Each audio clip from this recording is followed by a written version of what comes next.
You are probably aware that there are protests going on in Venezuela. The reason? Recent elections. Nicolás Maduro, who has been ruling Venezuela for a long time, probably lost these elections but refuses to come to terms with this loss. There's widespread suspicion that he falsified the results, leading to widespread protests, which are unfortunately being brutally suppressed by the authorities. Today, we'd like to take you on a journey through Venezuela's recent history. How did a country that used to be incredibly wealthy, which might be hard to believe now, but Venezuela was once one of the richest nations, fall into such dire poverty?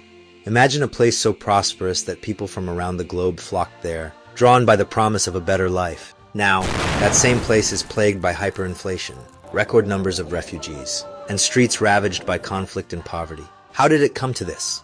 To truly understand, we need to look at the bigger picture. Nations don't go bankrupt overnight, nor do they become rich instantly. These processes take decades, and Venezuela is a prime example of how economic policies can make or break a country.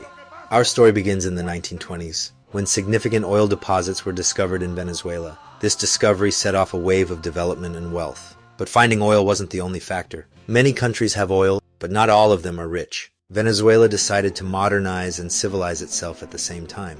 Back then, Venezuela had stable laws, a solid economic system, and nothing too terrible happening to disrupt its progress. By the 1950s, while much of the world was recovering from the devastation of the Second World War, Venezuela had become the fourth richest country in the world in terms of GDP per capita. Yes, you heard that right, the fourth richest, just behind the United States, Switzerland, and New Zealand. Can you imagine that? The United States, Switzerland, New Zealand, and Venezuela. Back then, Caracas, the capital, was the equivalent of a modern-day Dubai. Skyscrapers pierced the sky, and people from America and Europe came to Venezuela seeking prosperity. 500,000 refugees from Europe settled in Venezuela, living in affluence and peace. This is what the world looked like in the 1950s. Venezuela continued to grow richer, and the next big change came when the country moved away from the authoritarian governments that had led to this incredible development. The democratic era began, and initially, it seemed like a smooth transition. Throughout the 1950s and 1960s and into the mid-1970s, Venezuela's economy was booming. The country was growing at an impressive rate of 6.5% annually. Foreign oil companies operate the wells. They pay the state royalties on their production, about $100 million a month. Much of the money is spent on building and beautification, mainly in Caracas. And the quality of life kept improving. But then, in the mid-1970s, things started to go wrong when Social Democrat Carlos Andrés Pérez came to power. To understand the impact of this shift, let's first consider the state of Venezuela at that time. Before Pérez took office, Venezuela enjoyed the greatest economic freedom in all of South America. It was the wealthiest nation on the continent, with a per capita income 3 times higher than the South American average. Venezuela was one of the fastest growing countries in the world during the previous decades. And let's not forget, this was during the oil crisis when oil prices were sky high. Venezuelans were so wealthy, they almost didn't know what to do with their money. And that's when things started to unravel. The Venezuelan government decided to spend a staggering $60 billion on programs aimed at helping the poorest. Now, if there's so much money, why not invest it wisely or save it? Instead, they opted to distribute it to those who didn't want to work, believing it was better to give it away. Of course, we're being a bit sarcastic here, but that wasn't the only issue. The government also felt it should have more control and ownership. They nationalized parts of the industry, limited cooperation with the United States, and completely neglected key sectors like agriculture or automobiles and other industries. Suddenly, Venezuela found itself needing to import everything from abroad because state-owned enterprises weren't producing these goods effectively. This was the beginning of a downward spiral. The wealth that had seemed endless began to dry up, and the once booming economy started to falter. The 1980s saw oil prices start to fall, and from that point on, the country faced huge problems. By 1989, Venezuelans were getting heavily into debt. The public debt soared to 90% of GDP, a stark contrast to just 5% in 1960. This high indebtedness slowed down development significantly. The once thriving economy was now struggling, and Venezuela began to face serious financial difficulties. Years of poor economic performance, increasing debt, and emerging poverty fueled massive discontent among Venezuelans. They were left wondering what had gone wrong. How did they go from having money for everything being one of the richest countries, to suddenly drowning in debt, with no economic growth and rising poverty? Enter Hugo Chávez. He told the struggling Venezuelans that capitalism was to blame for their misery. It was the evil capitalists, he claimed, who had led Venezuela into poverty. His solution? Socialism for the 21st century. Chávez promised that redistributing the remaining wealth among the poorest would make everyone better off. In 1998, Chávez won the presidential election and began to implement his vision of socialism. His most significant actions, carried out swiftly, included expropriation and nationalization, essentially, the government taking private property and transferring it to the state. This included stealing 6 million hectares of land from agricultural owners, as well as nationalizing industries such as energy, metal processing, construction, food production and trade, large grocery chains, telecommunications, hotels, and airlines. Chávez would even appear on state TV, walking down the street, pointing at businesses, and declaring them nationalized, simply taking them away from private owners and handing them over to the state. These drastic measures aimed at wealth redistribution only deepened Venezuela's economic woes. The country that was once a beacon of prosperity in South America was now sinking deeper into crisis. Between 2002 and 2013 alone, 1,000 private companies were nationalized, that is, looted. And when a private company becomes state-owned, guess who takes over its management? You wouldn't believe it. Incompetent apparatchiks appointed by politicians. These individuals, who had no idea how to manage anything, were put in charge simply because of their political connections. If they knew how to run a business, they wouldn't be politicians. They'd have been successful managers already. So, what do you think happened when these once private companies suddenly became state-owned and were managed by such incompetent people? Did production increase? Did everyone become better off? Or did they stop producing anything because they couldn't manage the operations?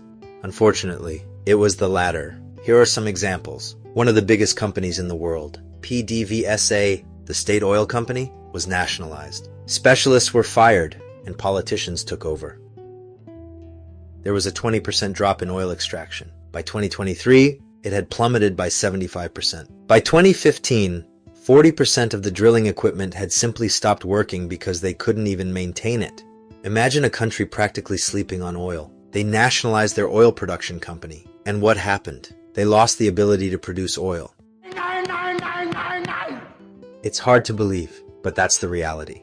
Another so-called clever idea of Chávez was to control currency prices. As people realized the direction Venezuela was heading, they wanted to sell bolivars and buy dollars to protect their savings. Chávez decided this couldn't continue. He believed market prices for currencies were wrong and introduced non-market prices. He pegged the bolivar to the local currency and understated the price of the dollar. In other words, the official price of the dollar was lower than the market price.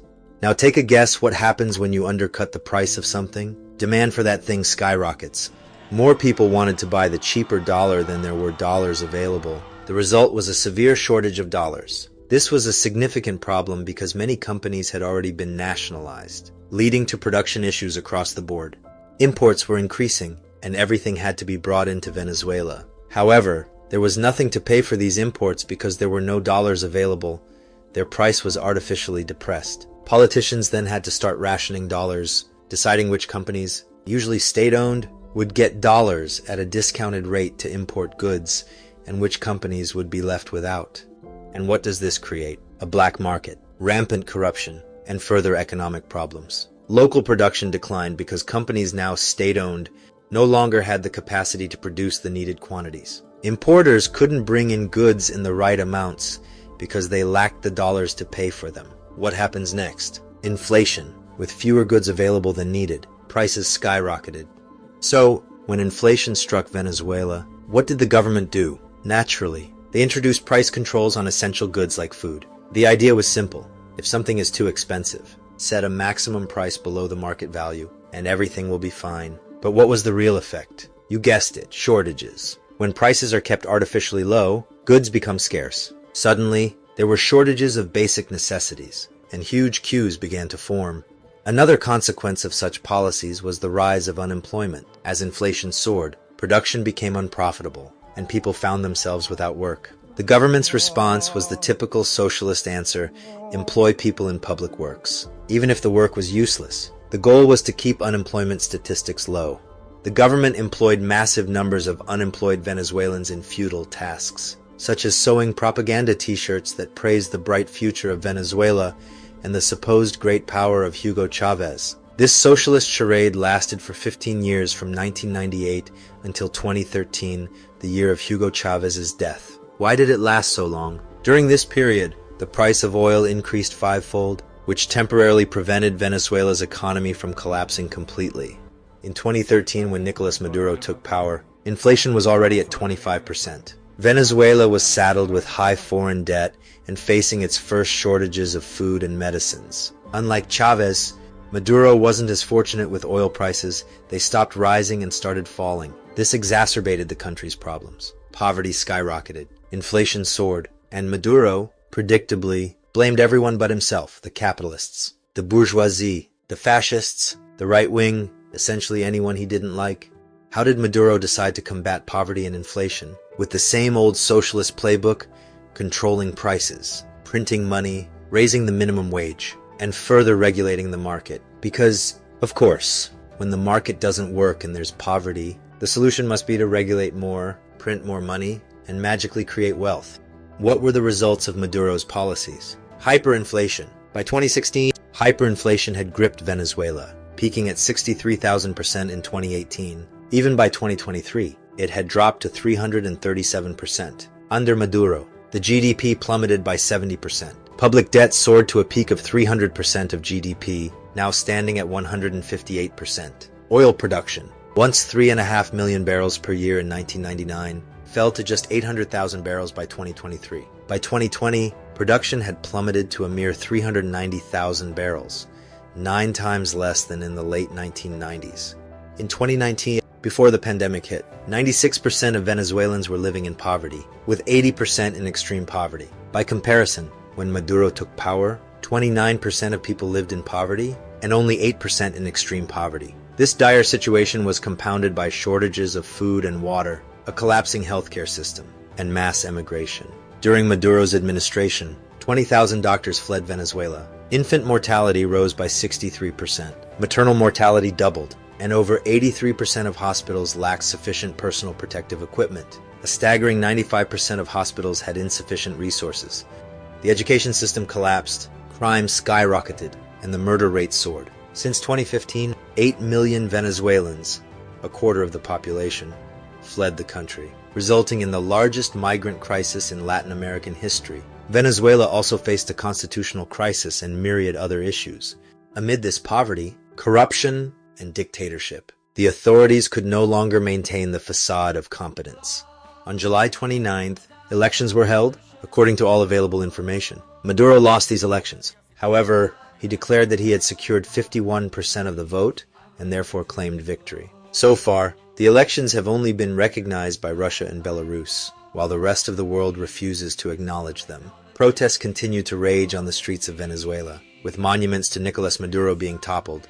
Government forces are currently trying to suppress these protests as we make this video with Maduro threatening a revolution. The outcome remains uncertain. Sometimes, such social protests lead to significant change, and sometimes they are brutally suppressed. What will happen next in Venezuela? Only time will tell.